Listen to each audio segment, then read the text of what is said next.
suka dengan sepak bola tapi nggak ada lapangan. Kalau abang sendiri lihatnya gimana bang? Ya itulah persoalan kita nih, anak-anak nih sekarang berhadapan sama mobil, sama motor, kendaraan gitu ya, main bola di jalan, nggak ada tempat main, nyaris nggak ada tempat bermain buat anak-anak. Sekarang semuanya sejengkal tanah tuh udah buat bisnis. Ya main bola dulu ya, nah kita sih main bola aja gitu ya.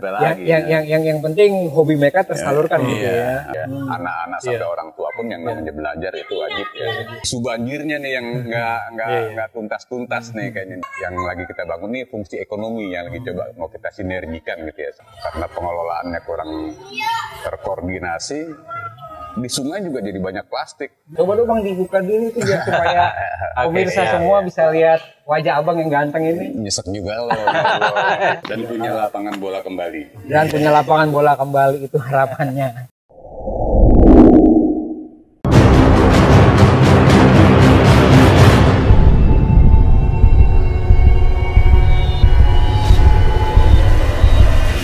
Sahabat Gan semua, kita berjumpa lagi di sini, masih di Warung Kebon di Bilangan Condet, Jakarta Timur. Bersama saya Jul, biasa saya ditemani oleh Bang Ainul. Ya. Bang, selamat sore. Selamat sore, sehat ya Bang ya.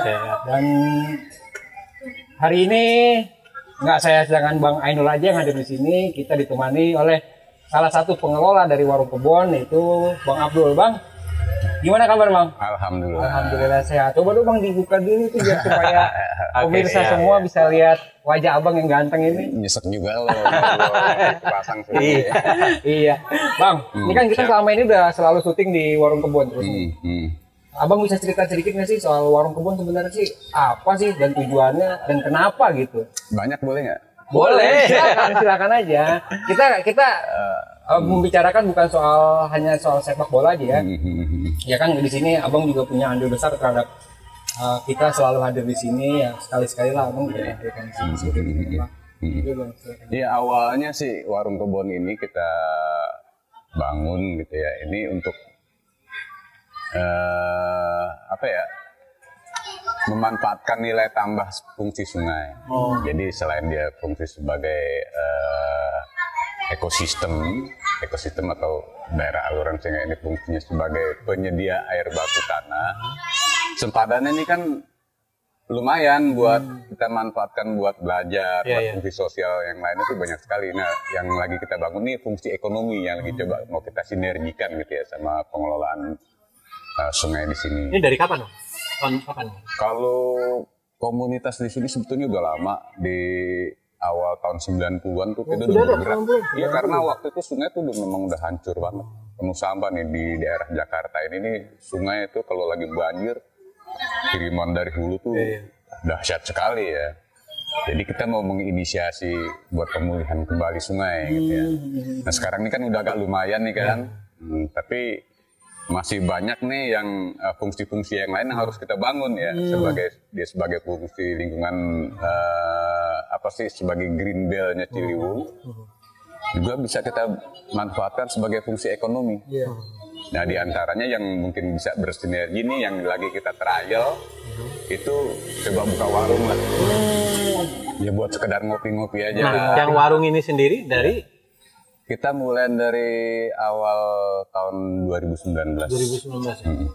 Baru masih mulai. Belum terlalu lama ya. Belum. Tapi kalau komunitas warung ini? Kalau komunitas itu kita inisiasi itu di awal tahun 90-an itu udah mulai. Itu berbentuk apa sih Bang? Jadi artinya apakah masyarakat di sini ngumpul semua, ada kegiatan-kegiatan? Kalau kita nih orang Condet ya, itu memang dari dulu juga nih orang tua kita tuh sudah berkegiatan sebetulnya di pinggir sungai ini, di sempadan sungai. Ini kebun-kebun kita nih memang adanya di pinggir sungai gitu ya. Dari dulu tuh orang tua kita tuh memang sudah beraktivitas di situ. Kita tinggal nerusin. Cuma sekarang nih eranya kalau mungkin di era orang tua kita tuh belum ada yang namanya plastik tuh belum begitu masif seperti sekarang. Nah sekarang nih kita nih tinggal di zaman plastik ini, ya sekarang enggak, karena pengelolaannya kurang terkoordinasi, di sungai juga jadi banyak plastik. Di sempadan-sempadannya nggak boleh ada tempat kosong sedikit tuh jadi sasaran pembuangan sampah. Nah mulai dari saat itu tuh kita lihat tuh kerusakan di sempadan sungai itu sudah masih terlihat. Nah, disitulah kita hadir. Gitu. Tapi kalau dari peran serta pemerintah dalam hal ini Pemda DKI sendiri untuk kelangsungan untuk ide-ide yang abang punya ini seperti apa? Untuk komunitas baru. Untuk komunitas ini. Saya pikir ini sangat menarik ya persoalan di sungai ini nih. Pemerintah juga sebetulnya tuh memang sudah berkewajiban sebetulnya ya, sudah berkewajiban ya karena di sini ini memang ada persoalan yang lebih urgent lagi kali ya dari sisi pemerintah.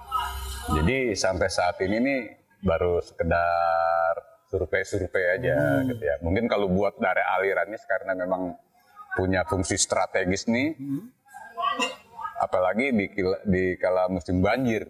Isu banjirnya nih yang nggak tuntas nih kayaknya nih, lain gubernur, lain pimpinan, lain kebijakannya. Tiap ganti-gantinya kebijakan berubah-ubah. Iya, nah itu yang bikin kayak kita juga nih susah mengkomunikasikannya. Begitu kita sudah panjang lebar berkomunikasi sama salah satu giliran di tahap-tahap akhirnya ganti gubernur. Nah, jadi ribet lagi. Sebetulnya sih memang sudah tinggi juga perhatian ya.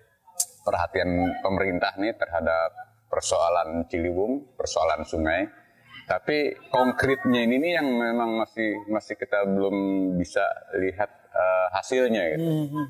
Ada konsep penanggulangan banjir, persoalan normalisasi itu juga belum tuntas. Masih banyak persoalan yang sebetulnya mengakar di masyarakat Condet ini belum ke-cover gitu ya. Jadi ini juga harus disentuh. Nah, kita coba di sisi-sisi yang memang belum tersentuh sama kebijakan pemerintah, khusus ini persoalan fungsi sosialnya, fungsi ekonominya, kita coba mulailah. Kalau fungsi-fungsi infrastrukturnya itu saya pikir itu kapasitasnya pemerintah. Oke Bang, jadi kita ini kan komunitas Garuda Anak Nusantara. Ini komunitas sekolah bola anak-anak. Saya lihat di satu sisi dari warung kebon ini ada kayak perpustakaan. Nah itu apakah juga dimanfaatkan untuk anak-anak untuk bagaimana mengedukasi mereka tentang bagaimana tentang sungai ini segala macam? Ada program-program seperti itu juga?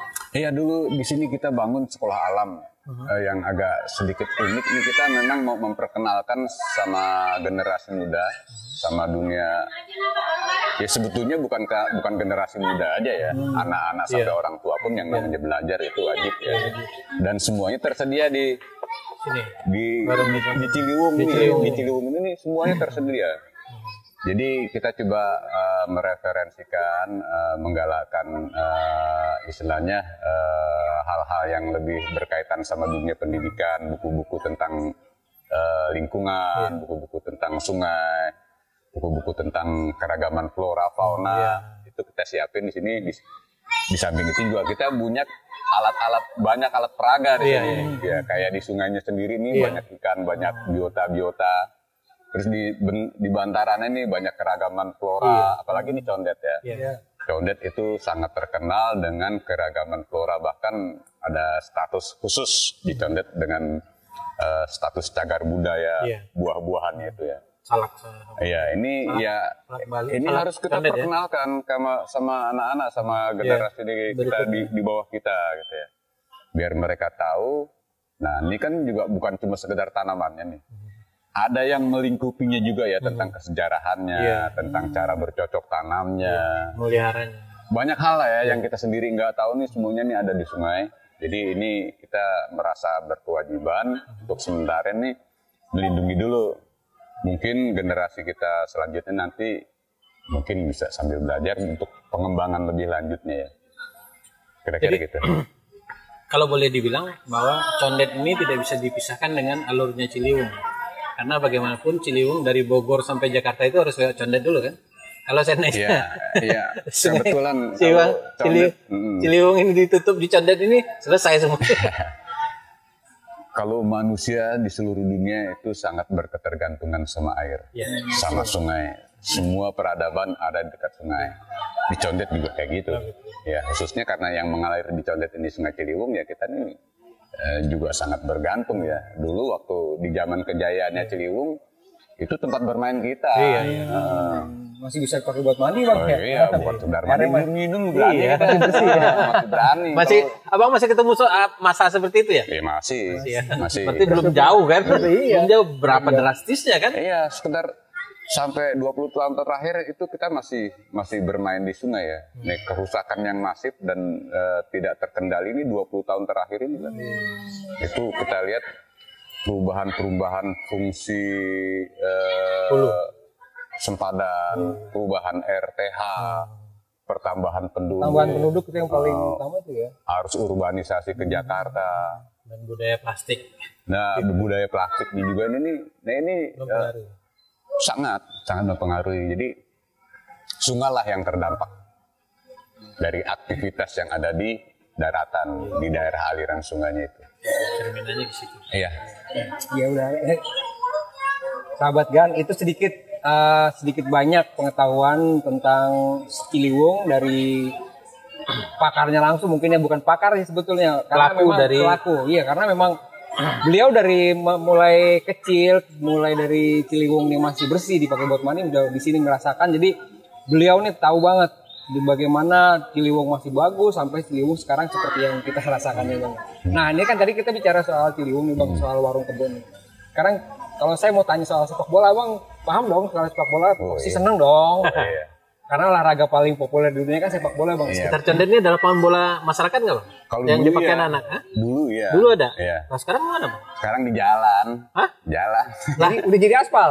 Iya, tapi gimana lagi sekarang? Dulu di mana anak-anak biasa main? Waktu abang kecil dulu main Dulu bolanya ada di di sini nih, ada kita bilangnya tuh munggang. Itu ada galian tanah, kita main di situ. Di Persicon juga ada batu ampar. Itu dulu sawah. Kalau lagi musim kering itu bisa kita pakai buat main bola. Itu kita main di situ. Nah itu zaman-zaman kecil tuh gimana dulu main bola? Coba bisa bang ceritain nggak? Iya main bola dulu ya, nah kita sih main bola aja gitu ya, nggak seperti kayak sekarang harus pakai seragam, pakai sepatu. Kalau dulu sih nggak peduli. Gawang pun pakai sendal ya. Pakai sendal jadi. Pokoknya kalau dulu apa nanti bisa dijadikan buat main. Tapi paling tidak Tempat bermainnya juga sangat luas, banyak tinggal ya. milih kita, tinggal milih mau main di mana aja.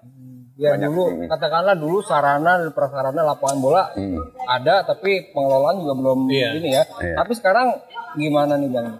Banyak anak-anak yang suka dengan anak-anak, terutama anak-anak usia dini, suka dengan sepak bola tapi nggak ada lapangan. Kalau abang sendiri lihatnya gimana bang? Ya itulah persoalan kita nih, anak-anak nih sekarang berhadapan sama mobil, sama motor, kendaraan gitu ya, main bola di jalan, nggak ada tempat main, nyaris nggak ada tempat bermain buat anak-anak, dan sekalipun ada itu sangat berbahaya. Nah makanya nih kita coba mengupayakan nih sempadan sungai kita jadikan sebagai ruang bermain anak-anak, tapi bukan bermain bola aja. Semua lah ya. Karena di sini memang ekosistem sungai gitu ya. Kecuali daerah-daerah yang memang agak sedikit lapang gitu, itu bisa kita jadikan. Tapi secara umum ya memang anak-anak kita ini memang sangat kurang tempat bermainnya gitu di balik kambang. Karena memang sekarang arena bermain sudah dibangun jadi beton semua ya bang? Iya, di sekarang kan ada yang namanya Air Petra ya.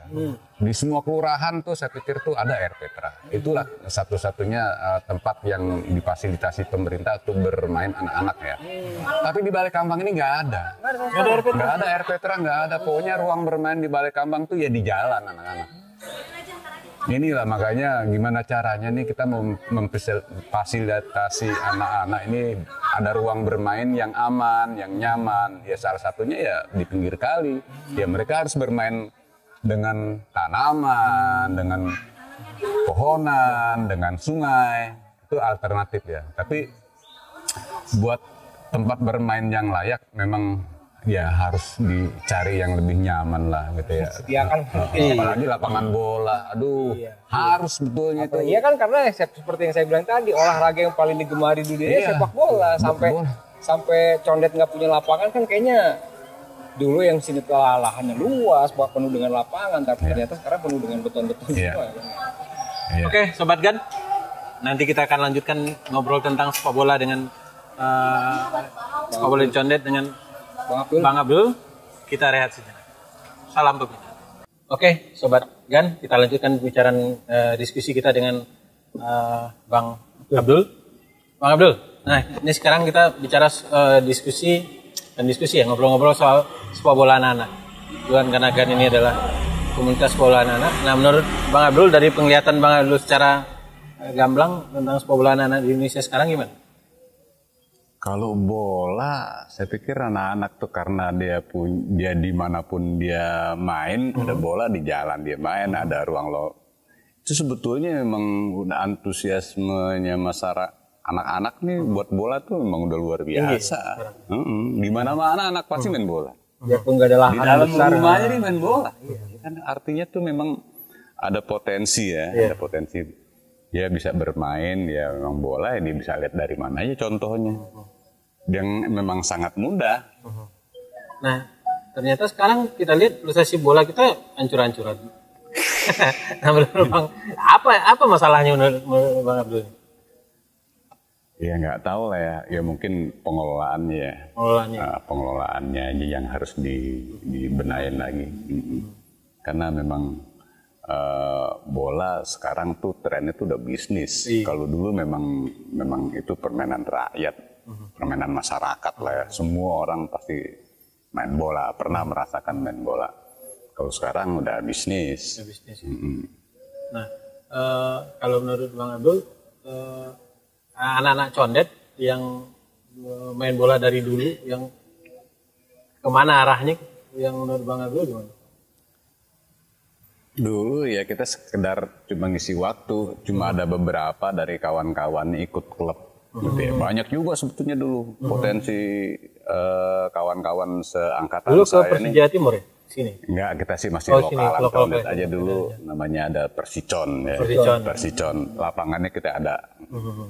Sekarang masih ada lapangan? Sekarang udah jadi rumah. Klubnya Persiconnya masih biasa ada, udah nggak ada lah.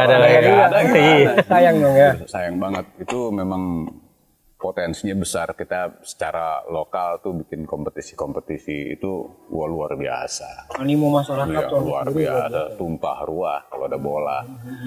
Pertandingan antara RW aja, antara RT, antara kelurahan tuh luar biasa. Ya, tapi sayangnya itu tadi. Iya, jadi karena lapangan nggak ada, jadinya semua hilang. Berarti memang harus fasilitas dulu ya? Fasilitas buat olahraga. Kalau lapangan bola, ada lapangan bola itu permainan apa aja bisa. Voli bisa, bulu tangkis bisa, apa aja lah bisa lah kalau ada lapangan bola. Karena memang sekarang terkendalanya masalah lahan aja. Lahannya. Sayang banget ya sebetulnya. Ya paling tidak Persicon bisa dianggap punya sejarah juga lah tentang condet gitu. Baik dari persepak bolaannya, dari unsur budayanya, dari itu. Tapi ternyata ya harus hilang di telan bumi juga gara-gara perkembangan ekonomi, perkembangan ya masyarakat. Sekarang ada sih yang difasilitasi, cuma mewah dan memang perlu administrasi. Jadi nggak semua anak bisa itu ya. Udah tempatnya juga jauh ya. Ya kalau itu yang memang mereka memang punya bakat dan memang siap dengan pembiayaannya ya, resikonya ya. Kalau yang sekali berkampung sini ya main bola di dalam rumah jadi, di kebun jadi, di jalanan apa lagi. Yang penting hobi mereka tersalurkan gitu ya. Yang penting mereka bisa nendang bola. Nah itu yang kurang sekarang ya. Jadi artinya memang karena memang lapangan nggak ada. Nah itu yang bikin lahan bermain anak-anak jadi hilang. Iya. Sekarang semuanya sejengkal tanah tuh udah buat bisnis. Udah ada harganya. Udah ada harganya buat bisnis semuanya apaan aja, sehingga buat bola ini ya kita harus jadi menghayal kapan dia udah kayaknya nggak mungkin kalau dari kita nih punya lapangan bola gitu ya, kecuali memang ada support dari pemerintah. Kalau nggak pemerintah, kalau diminta swasta orang, atau ini kan dia harus minta pengembalian kalau swasta pengembalian investasi ini segala macam, mana harus bayar ya, bagaimana ininya. Ya inilah kita juga nggak tahu ya luasnya bumi Nusantara ini buat anak-anak bermain itu sulit sekali. Ya akhirnya mereka bermain di jalan, bermain di gadget. Di gadget, iya gitu, karena udah kayak saya lihat ini sebuah frustasi yang nggak jelas gitu, kapan berakhirnya. Dia akhirnya buat pelampiasan main bolanya tuh di jadi seperti itulah. Miris sekali ya. Hanya karena fasilitas lapangan nggak ada, sarana nggak ada, akhirnya anak-anak itu terlantar dan akhirnya generasi kita Ya kita nggak tahu nih kapan anak-anak itu bisa mengenal bola gitu, sampai kapan gitu ya. Karena sekarang lapangannya udah nggak ada. Jangankan istilah lapangan Bang, ya hutan kota aja tinggal di sini kali mungkin ya, di Condet ini. Ya inilah sisa-sisa yang masih dimiliki masyarakat. Masyarakat Condet sisanya ini aja. Iya. Ini luasnya berapa nih Bang? Ya lumayan lah, kalau bicara RTH-nya di titik ini nih ada sekitar 2 hektaran gitu ya. Tapi kalau yang masih keluarga kita punya tuh ada sekitar 7 ribuan. Ya, dan itu kalau kalau misalkan masyarakat nih ada acara pewarisan ya. Kalau ada acara 7.000 meter tanah itu dibagi 200 orang gitu ya, ahli waris yang cucu cicitnya nih. Nggak ada apa-apanya. Nah, apalagi salah satu proses berkurangnya kebun-kebun di Condet. Ketika seorang bapak punya anak 5, tanahnya ada 15. Ada 500 meter dibagi 5, punya cicit lagi, akhirnya selesai. Semua. Ya berharapnya sih mudah-mudahannya tetap bertahan nih Bang ininya Pak. Amin. Hutan kotanya jangan seperti lapangan sepak bola yang ikan hilang. Pengennya gitu. Kita itu pengennya begitu tuh. Ada intervensi, ada istilahnya kebijakan yang konstruktif lah dari pemerintah nih buat menyelamatkan aset ya. Aset ilmu pengetahuan, aset genetik yang dimiliki Condet. aset masa depan. Aset masa depan. Ini aset ilmu pengetahuan. Anak-anak dan apa namanya, dan bumi ini dan apa namanya, alam ini kan masa depan sebenarnya. Iya. Itu yang kita khawatir nih. Ini udah sangat ekstrim sekali nih tingkat kebutuhan di masyarakat gitu ya, dengan kebutuhan RTH di Condet di Jakarta ini terhadap ruang terbuka. Ya. Kalau apa terakhir nih Bang, harapannya apa nih Bang? Harapan buat ya Condet sendiri lah seperti apa? Menurut Abang harapannya apa nih? Harapan saya dari dulu nih Condet, yang kalau saya nih mengidentikan Condet dengan Ciliwungnya ya. Itu Ciliwung ini menjadi taman keanekaragaman hayati. Itu ekosistem yang lestari. Itu aja. Ya, itu yang Bang. Ya mudah-mudahan aja Bang, harapan Abang bisa terwujud lah. Jadi ini warisan masa depan ya. Ya cuma nggak apa-apa daripada nggak punya harapan sama sekali. Iyalah, iya. Tidak ada upaya yang sudah kita kawal nih, buat menyelamatkan sisa-sisa keragaman hayati kita. Ya udah kalau gitu Bang, terima kasih nih Bang Abdul atas waktu dan kesempatannya. Mau kita bikin sibuk di sini nih. Sama-sama. Ya semoga harapan dan cita-cita Abang, bukan cuma cita-cita Abang, dan seluruh masyarakat Condet bisa terwujud lah. Amin. Baik sahabat dan semua, itu tadi 10 menit pembicaraan kita dengan Bang Abdul selaku pelaku sejarah lah di sini di wilayah Condet. Beliau bercerita mulai dari Condet nih kalinya bisa buat mandi, Condet nih masih banyak lapangan bola, sampai akhirnya sekarang udah nggak ada sama sekali ya. Miris juga sih sebetulnya, tapi ya kita kembalikan lagi semua kepada masyarakat, kepada pemerintah, pemangku kekuasaan setempat untuk bagaimana supaya Condet ini bisa kembali seperti dulu, dan punya lapangan bola kembali. Dan punya lapangan bola kembali, itu harapannya. Ada lagi Bang tambahan? Oke, saya cukup. Lain waktu kita akan sambung kembali, dan terima kasih. Salam pembina. Salam pembina.